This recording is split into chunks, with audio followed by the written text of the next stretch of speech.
Good morning. Happy Thursday to everybody. I hope everybody's off having a great day today. And we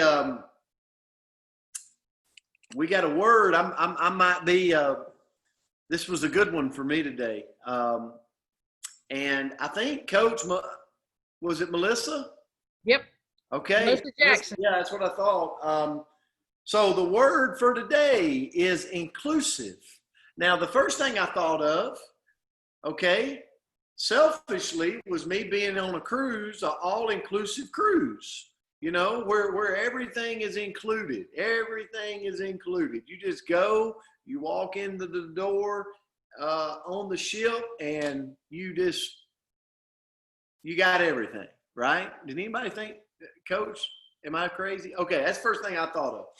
But then I got a little more serious. I dove a little bit into it, Melissa, and I really appreciate you bringing this word up because it's, inclusive is something that does not leave any part or group out. If you really looked at the word inclusive, you don't leave any group or any part of the group out. And a couple of things, I think we would all, as a community right here of like-minded people, we would say we want a culture that is inclusive of everyone. And where everyone who joins the community or the organization or the business feels they have opportunities to succeed and grow, right? Do you get that from being here? I hope you do. I hope you get that from being in this community right here, because sometimes we talk about all the fluffy words, it's easy to talk about. Sometimes we talk about hard things. It's not so easy to talk about because people have different stance on them, and that's okay. Everybody has their own opinion and stance, but we want a culture that is inclusive of everyone, where everyone's got the ability to succeed in the community, in the group, in the organization they're in. And I got to thinking back. I couldn't help but to think back when I was a coach, and so I'm gonna go back and forth, okay? So when I was a coach and I was a principal and I was an athletic director, where I coached, I was at a school that really, if you looked at our community, we had students of all races and background. Now, I'm not saying we had all nationalities because we didn't have all that in our community. But what we had in that community where I was at, they all assembled at that school where I was at, from K through 12. And so today, as I was looking at inclusive, I thought, I'm analyzing a little bit about what we did, how we did it, what we said, how we embraced people. And, I pray to God that every kid in that school, when I was there, felt like they had an opportunity to succeed. I really do. And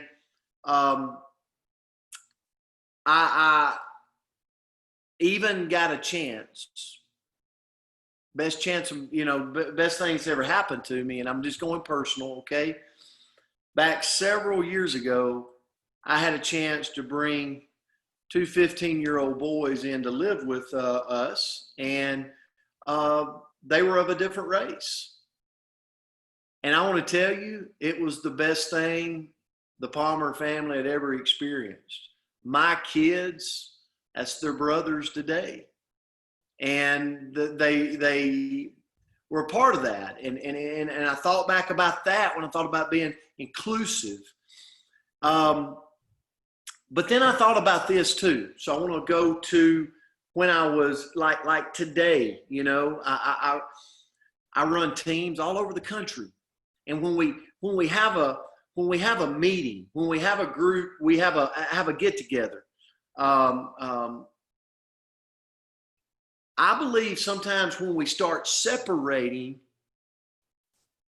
we got to be careful about that. You know what I'm saying? Like I'm trying to make this make sense. Okay, I wrote it down, but I got to bring this to you. So just bear with me, okay? When I host an event and you attend a special function, do you intend that function based on, yes, your previous trophies, or maybe because I like you? Or do you attend that function because of your merit? because of what you've been doing. I hope I'm a person, when I look at inclusive, that I don't look at things from a biased situation. Oh, I just like Coach Myra, so she hadn't done anything in months, but I'm just going to bring her in with this group of people that's worked their butt off. You know? Does that make sense? Because if I do that, I'm doing it based on my bias of, of how I feel about her, not based off, what she's earned and that other group has worked hard for. Does that make sense? So sometimes when you start separating and going out and doing things, just make sure the merit is there. And that was one thing that really came up to me. And so I looked at 6 ways to support being inclusive in your workplace. Whether your workplace is online or whether it's actually in a physical, place, location, we've all got groups we run with. Number 1, be aware of kind of what I just said. Be aware of unconscious bias. Building awareness is a first step towards real change.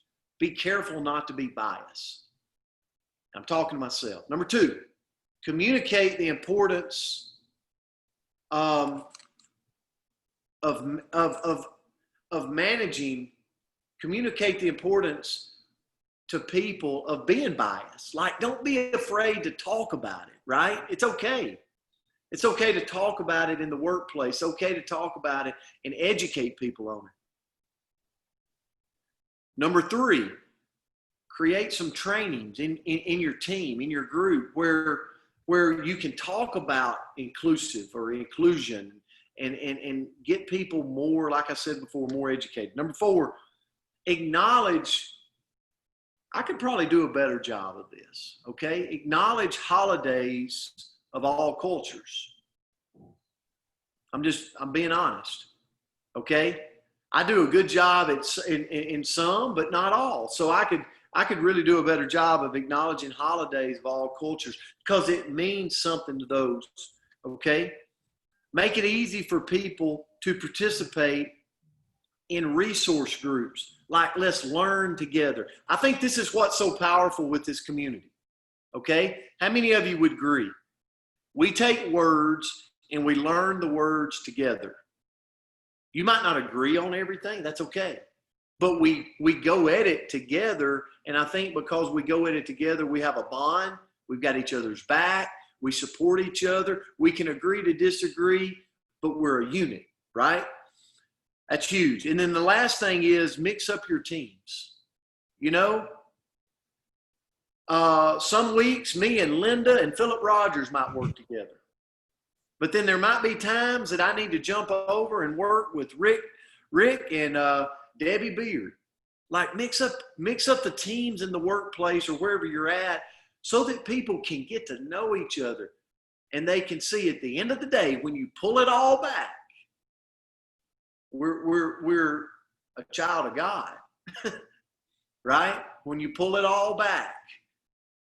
And I think when we work together and we experience, and I'm going to go back to the time that I got to bring those twin 15-year-old boys in to live with us. I experienced that, So, but we were together.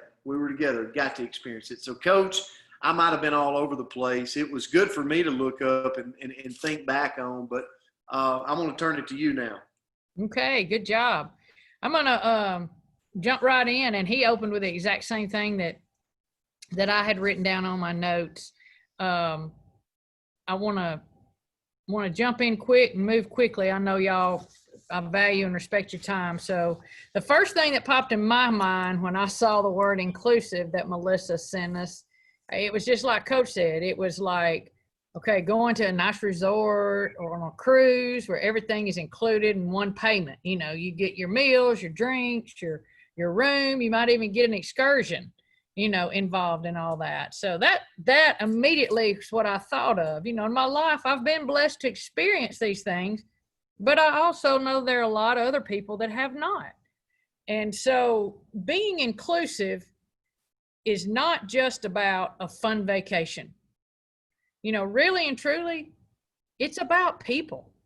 It truly is about people. You know, sometimes it's very, very easy to overlook others and not include them. Whether it's on purpose or not, it's easy to do. We should really start stepping back and realize how important it is to be more inclusive with our family, our friends, and all of our acquaintances. You know, we should never not include someone just so that we could look better or that we can kind of one up somebody. We should never not include somebody because of that. You know, you need to always treat others like we want to be treated. I know we've all been raised and heard that statement probably our entire lives, you know, golden rule, do unto others as you have them do unto you. So, you know, I totally get that sometimes being inclusive with everyone is just simply not doable. But what is doable is that before any decisions or any things are established, look to see if there are others that could be included in what you have going on, and how could they, you know, give you some more valuable information. You know, here's the thing that I think is so important that we all have to know. It should never, and I'm talking about on my notes, I got bold letters. It should never matter if a person is white, black, Asian, Mexican, young, old, rich, poor, Jewish, gay, straight, or even handicapped. We must make an effort to be more inclusive with everybody. We can learn so much from each other. Yes, even the ones that we sometimes don't want to include. Sometimes those are the ones that bring a whole lot of value to us. So I want to say there's two quotes that I want to end with to leave with you for today. No matter how inclusive we're working towards being, we can always do more. We can always do better. And this last one is my favorite thing. Diversity is being invited to the party, but inclusion is being asked to dance. So I absolutely love and cherish that statement. So I challenge you to get out in your world today, look around, find somebody, and you know, the thing is, just include them, but they may not want to be, and that's okay too, because you have tried. Broaden your horizon, broaden your circle, and just see things will happen for you. Y'all have a great day. Thanks so much, Coach. Everybody have a great day. Melissa Jackson, you're awesome. Thanks for including us. And appreciate the word. that's the word. Have a good one. Happy Thursday.